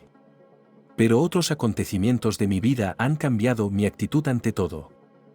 Intenté participar activamente en la vida económica de la iglesia. Pero no se me daba muy bien estudiar y escuchar sermones. Porque solo tenía 3 grados de educación. Incluso olvidé las letras, olvidé cómo leer y cómo contar. Así que soñaba en secreto con continuar mi educación en una escuela laica, pero aún no tenía esa oportunidad. Al poco tiempo, me confiaron casi todos los asuntos económicos de la enorme iglesia. Me dijeron que era sorprendentemente bueno en lo que hacía. De hecho, podía hacer cualquier trabajo para 3 personas en mis 18 años. Pero mis problemas no acababan ahí. Por extraño que parezca, una vez en un entorno favorable, era incapaz de dormir bien por las noches. No dejaba de soñar con un sótano oscuro y húmedo. Soñaba con Arthur y Wendy persiguiéndome casi todas las noches, y a menudo me despertaba en un estado terrible. Me resultaba aún más difícil llevarme bien con la gente. Tenía una impaciencia terrible con ellos. Estaban acostumbrados a largas conversaciones entre ellos, y yo ya estaba cansado de cualquier persona después de unos minutos y quería recluirme en mi habitación. Esto hizo que me resultara muy difícil acostumbrarme a vivir entre la gente. Pero la gente de la iglesia era muy amable. Y a quienquiera que le contara mis problemas, me llevaba a diferentes iconos y me aconsejaba que rezara. Recé y me liberé durante un tiempo, pero luego los problemas volvieron con renovado vigor. Tras un par de meses viviendo en la iglesia, me horroricé al darme cuenta de que no sabía en absoluto cómo vivir entre la gente. Por extraño que parezca, incluso empecé a echar de menos mi antigua forma de vida desapegada.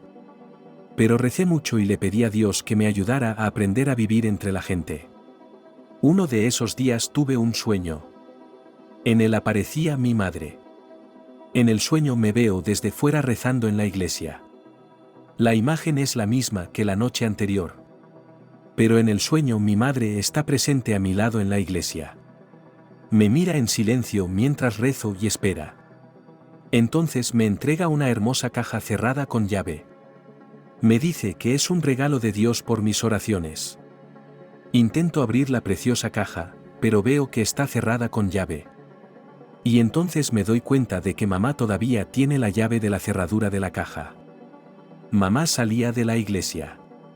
Corro tras ella para pedirle la llave de la caja. Se gira bruscamente en mi dirección y me grita amenazante que no corra tras ella. Le grito que solo quiero recordarle que se olvidó de darme las llaves del joyero. Me dice que vaya al mercado y que encontrará la llave por el camino. Luego añade que puede que no encuentre la llave si estás desatenta y no eres diligente como ahora. Sin dar explicaciones. Fue un sueño vívido, lo recordaba hasta el más mínimo detalle. Al día siguiente, antes de despertarme, me pidieron que fuera al mercado más cercano a comprar algunas cosas para la iglesia. De vuelta del mercado caminé con 2 pesadas bolsas en las manos. De vez en cuando me detenía, pero tenía prisa por conseguir los productos necesarios a tiempo para el almuerzo.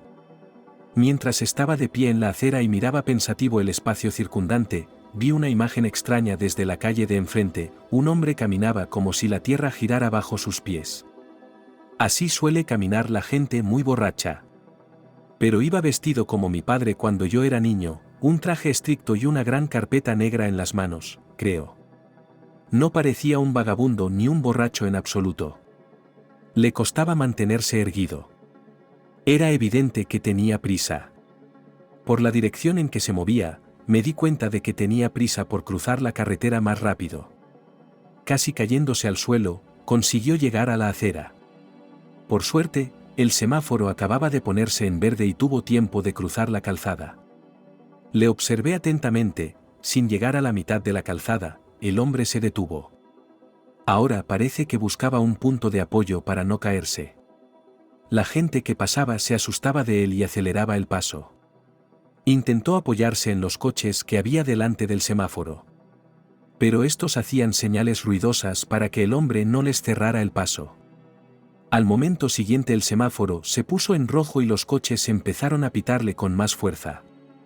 Él seguía sin rendirse, intentando llegar a la acera. Cuando dio un paso decisivo, pareció quedarse sin fuerzas y el hombre cayó justo en medio de la calzada. Los coches tocaban el claxon y reordenaban su trayectoria para rodearle. Los transeúntes de la acera se detuvieron un momento y discutieron entre ellos: «Oh, borracho, has perdido la cabeza. ¿Qué está mirando la policía? Estos vagabundos se pasean libremente por la ciudad. Si hubiera estado bebiendo, debería quedarse en casa, no vagar por las calles y caer bajo las ruedas». Cada uno de los transeúntes se sintió juez por un momento y siguió su camino. Yo no podía quedarme de brazos cruzados. Dejé mis 2 bolsas en la acera y corrí a la calzada. Los conductores que acababan de enfadarse con el hombre allí tirado parecían enfadarse aún más. Al verme, algunos incluso empezaron a gritar algo por la ventanilla. Pero yo no tenía intención de detenerme. Hice un gesto con las 2 manos, pidiendo a los conductores que redujeran la velocidad. Estaban enfadados e indignados, pero redujeron la velocidad. Llegué hasta el hombre, que estaba tumbado boca abajo. Le di la vuelta y le tumbé boca arriba. Su cuerpo se enfrió.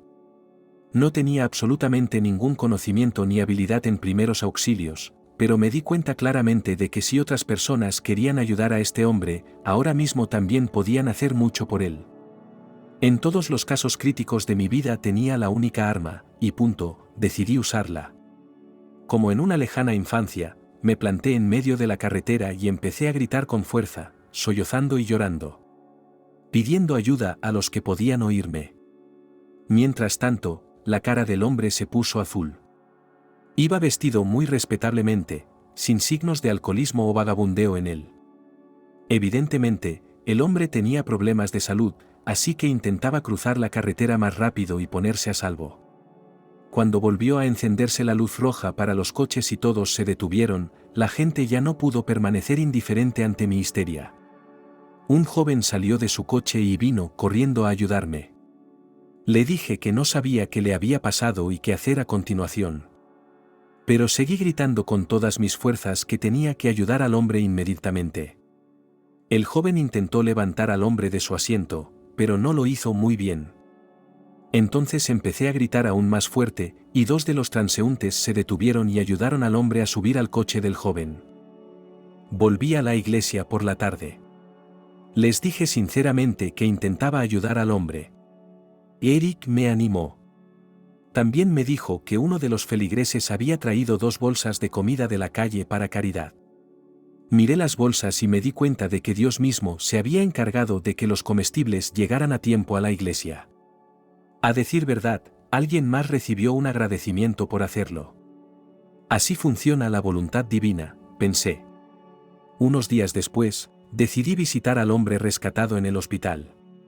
Tenía mucha curiosidad por saber qué le había pasado.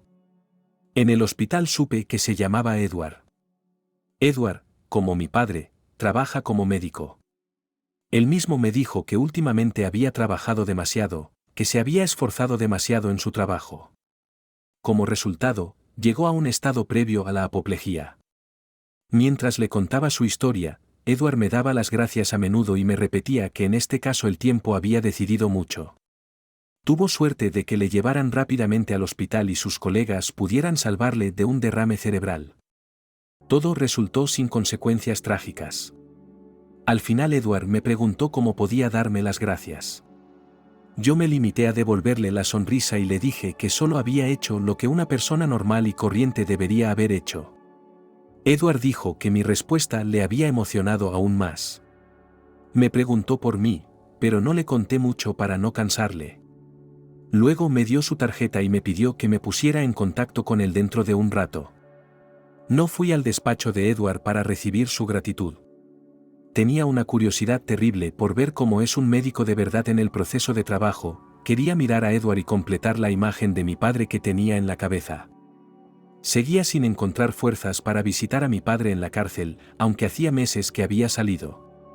Curiosamente, en el despacho de Edward no había ninguna señal de que fuera médico. Sinceramente, esperaba ver instrumentos médicos relucientes, grandes cuadros con dibujos de órganos humanos. Así trabajaba mi padre. Sus aparatos en nuestra casa se han conservado hasta el último detalle. Edward me explicó que él no trata el cuerpo de las personas, sino su alma. Me interesaba mucho saber cómo un médico podía tratar el alma de una persona. Me dijo que lo entendería más adelante y me pidió que contara más cosas sobre mí. Le conté toda mi historia, y por primera vez conocí a un hombre para quien mi historia era realmente interesante. Edward no me interrumpió ni una sola vez, sino que, al contrario, me hizo más y más preguntas. Al final, no me di cuenta de cómo empecé a contar los momentos más dolorosos de mi pasado. Edward mostró una simpatía y una compasión tan humanas que no pude contener las lágrimas. Sollocé en aquel despacho como nunca lo había hecho en mi vida. Pasado un tiempo, Edward me dijo que le gustaría verme cada semana o cada 3 o 4 días en su despacho para tener una charla sincera como esta. Cuando salí del despacho de Edward, sentí un alivio en el alma. Como no estaba ocupado en la iglesia, no tuve ningún problema en acudir al despacho de Edward. Le conté todos mis problemas actuales. Le conté que tenía pesadillas, que no soportaba a la gente, que a menudo me peleaba porque quería cerrarme a todo el mundo y no ir a ninguna parte. Le dije que al mismo tiempo quería vivir como todo el mundo, que quería seguir estudiando, que quería ir por fin a ver a mis parientes, que quería encontrar a mi abuela y esperar que estuviera viva. Edward me escuchó atentamente y me ayudó a entenderme mejor. Me ayudó a decir cosas que nunca podría hacer por mí misma. Y, sorprendentemente, cada vez me resultaba más fácil hablar de todo. No fue hasta algún tiempo después cuando me sentí capacitada. Empecé a pensar que podía marcarme un objetivo y conseguirlo. Fue una experiencia completamente nueva para mí. Me di cuenta de que había llegado el momento de empezar a estudiar. Superando mi timidez y torpeza, fui a la escuela educativa más cercana. El director de la escuela me miró con ojos muy sorprendidos. En general, aceptamos niños en cuarto curso a la edad de 9 a 10 años. Es la primera vez en mi consulta que un adulto quiere estudiar en los cursos inferiores. Tuve que contar mi historia brevemente. El director me escuchó, se quedó pensativo un rato y me sugirió que volviera dentro de una semana. Yo mismo no tenía ni idea de cómo podía continuar mis estudios, cómo podía llenar el vacío de casi una década cuando estaba a punto de cumplir 19 años. Una semana después, cuando me presenté a la directora, me ofreció su visión: no es necesario que sigas todo el programa escolar. Te sugeriría que te pusieras de acuerdo individualmente con nuestros profesores para que te dieran clases personalizadas a un ritmo acelerado fuera del horario escolar. Les pediría que elaboraran un programa individualizado para ti. De esta manera puedes obtener la base de una educación secundaria en 1 o 2 años. Pero, te advierto desde ya, te costará una cierta cantidad de dinero y esfuerzo. El esfuerzo no me asustaba. Pero aún no tenía una visión de cómo resolver la cuestión del dinero. Después de hablar con Edward, decidí posponer esta cuestión durante un tiempo. En general, en aquel momento mi vida empezó a cambiar rápidamente para mejor, y creí que cada uno de mis sueños tiene una oportunidad de hacerse realidad, solo hay que ser paciente y dejar que el flujo del destino lo presente todo de la mejor manera. Eric, el predicador de la iglesia, a veces me daba algo de dinero y me decía que podía comprarme algo con él. Yo no gastaba ese dinero y lo ahorraba. Ese día le dije sinceramente a Eric que quería ir a la cárcel a visitar a mi padre. Me asignó a una de las mujeres que vivían en la iglesia como yo. Me alegré mucho. Resultó que mi compañera vivía donde estaba la cárcel. Llegamos allí rápidamente. Lo más difícil fue esperar el permiso del personal de la prisión para conocer a mi padre. Primero me dijeron que tenía que solicitarlo por adelantado para conocer a mi padre. Entonces empecé a llorar suplicando de nuevo y contando mi historia de que no había visto a mi padre en 15 años enteros. Entonces uno de los guardias de la prisión me preguntó por qué habían encarcelado a mi padre. Le dije que se había equivocado de inyección y que alguien había muerto. Entonces tu padre debería haber salido de la cárcel hace por lo menos 10 años. Dijo el guardia. Y yo realmente no sabía cuántos años llevaba mi padre en la cárcel. Ahora mis planes cambiaron y decidí ir directamente a mi casa. Cuando mi madre y yo nos mudamos de allí a casa de Arthur, mi abuela estaba sola.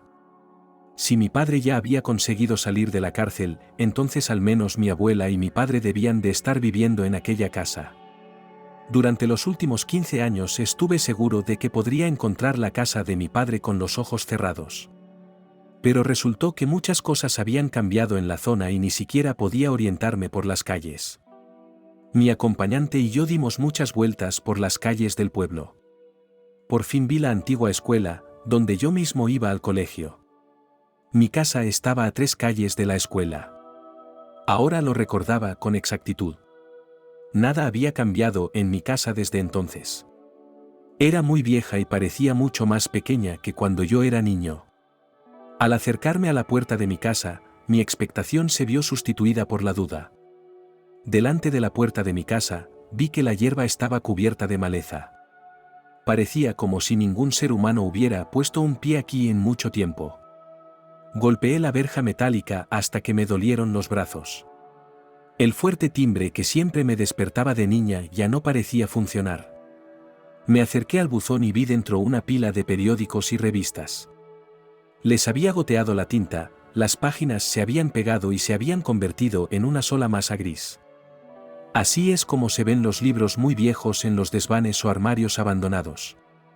Ya no me hacía ilusiones sobre mi abuela y mi padre. Cuando perdí toda esperanza, decidí llamar a la puerta de la casa vecina. Allí vivían mi amiga Lindsay, su madre Evelyn y su padre. De niña solía jugar mucho en esta casa. Evelyn me trataba igual que a su hija Lindsay. Me pregunto si me reconocerá ahora. Respondieron rápidamente a mi llamada desde el interior de la casa. Un momento después se abrió la verja metálica y apareció ante mí una mujer de edad avanzada, que no me reconoció ni sospechó nada. Pero yo la reconocí al instante, tía Evelyn. Soy Lie, la hija de Claire y Asteria Collin de esta casa, ¿te acuerdas de mí? La tía Evelyn parecía como si acabara de recibir un golpe eléctrico o mecánico en la cabeza. Primero se quedó inmóvil un instante y luego abrió los brazos de par en par. Ella y yo permanecimos así un rato, y ella pareció saber lo que yo estaba a punto de preguntar. Se me adelantó y me invitó a entrar en su casa. Sin esperar a mis preguntas, la tía Evelyn me lo contó todo ella misma. Mi abuela había vivido conmigo 5 años después de que mi madre y yo nos fuéramos. Me echó de menos hasta los últimos días de su vida. Me legó su precioso baúl de terciopelo. Tía Evelyn me contó que el año en que murió mi abuela, mi padre salió de la cárcel. Pero volvió de la cárcel siendo un hombre diferente. Allí contrajo una terrible enfermedad y ya no pudo trabajar como médico. Luchó por la vida durante 1 año y murió también en aquella casa. Aquella noche decidí quedarme en casa de tía Evelyn con mi acompañante. Tía Evelyn y yo hablamos hasta la mañana. Entonces ella sacó de las profundidades del armario el cofre de madera de mi abuela, que se cierra con una llave pequeña. La llave, Resultó que la tía Evelyn la guardaba entre las páginas de sus papeles para no perderla. Decía que todos creían que algún día volvería a esta casa, así que no lo dudaron. Decidí abrir el testamento de mi abuela más tarde, cuando por fin pudiera asimilar lo que había oído. Cuando volví a la ciudad, me moría de ganas de contárselo a Edward. Él me estaba ayudando a hablar las cosas y a entenderme cada vez mejor. Si no fuera por él, quizá nunca habría aprendido a vivir entre la gente.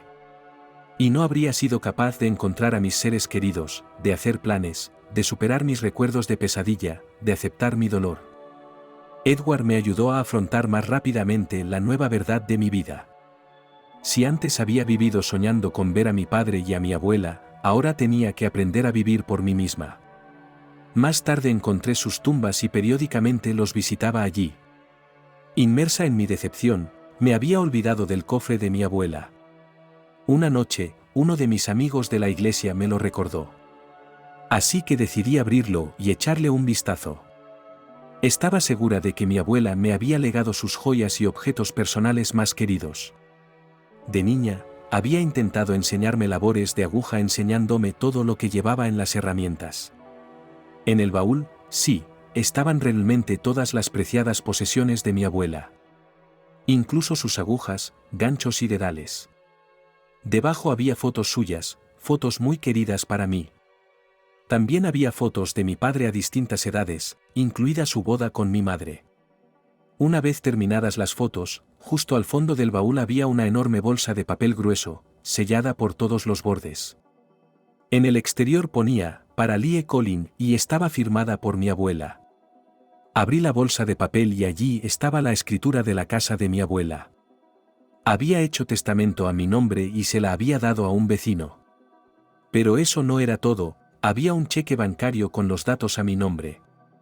Resultó que mi abuela me había dejado una cantidad considerable de dinero. Desde entonces, tengo el reto de encontrar algo en la vida por lo que merezca la pena esforzarse al máximo. Inmediatamente después de enterarme de la muerte de mi padre y mi abuela, no fue una tarea fácil. Pero Edward resultó ser un sanador de almas muy hábil. Pasó muchas horas de conversaciones anímicas conmigo, escuchó todos mis pensamientos. Al final, cada vez me convencía de que valía la pena vivir. Edward a veces me sugería que hiciera algo que me diera alegría. Entonces descubrí de repente que me había prohibido ser feliz durante mucho tiempo.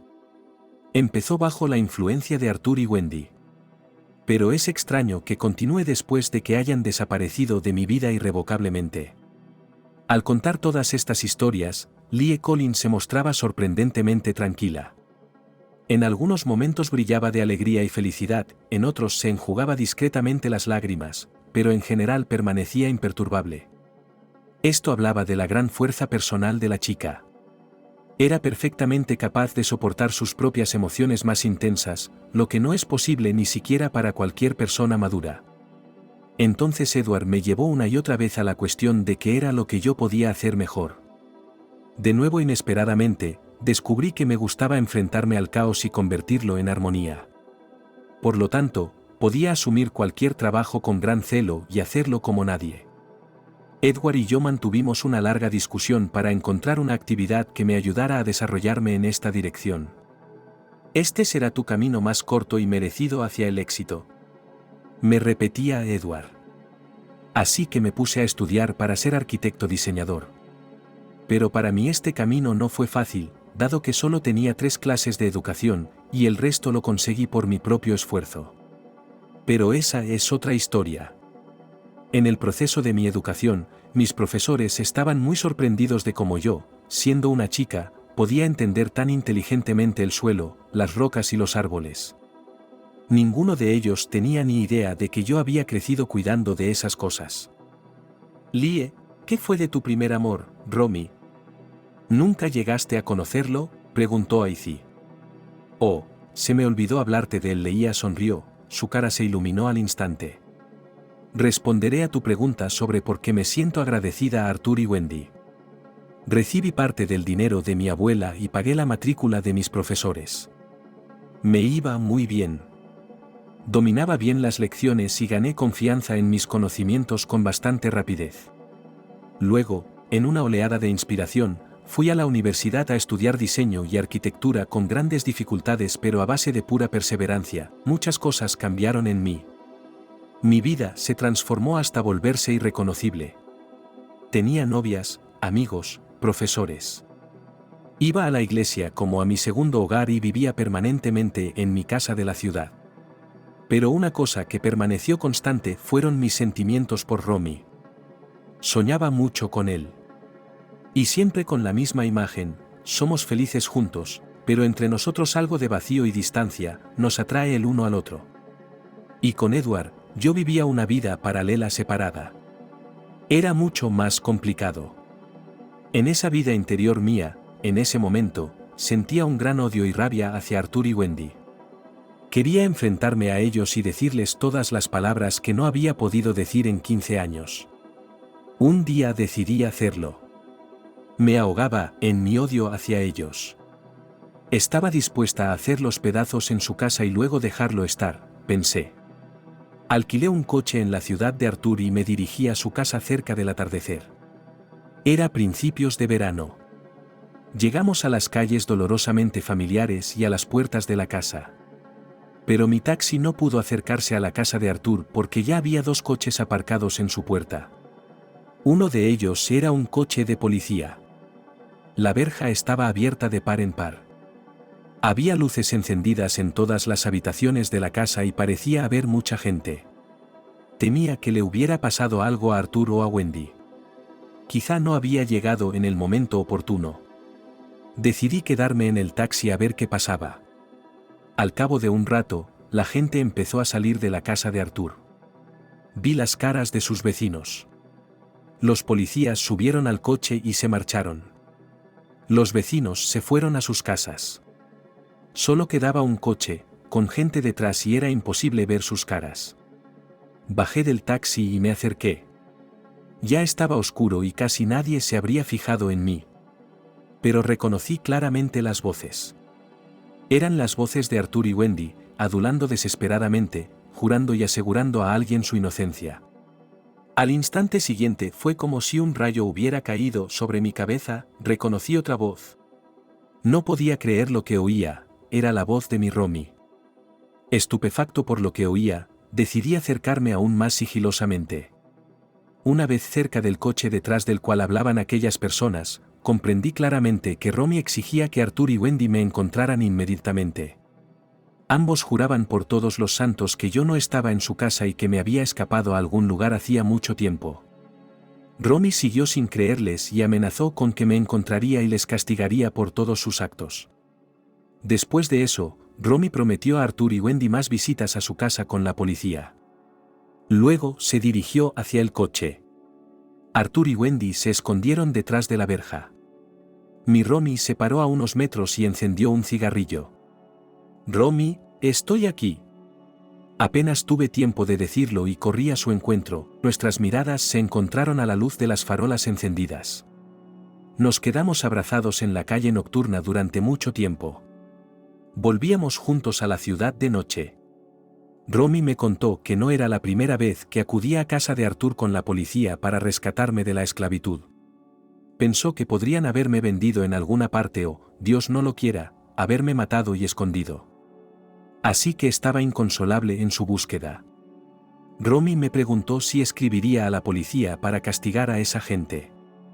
Le dije que no quería causarme emociones desagradables, en primer lugar a mí misma. Todo lo que estaba en el pasado, estaba en el pasado.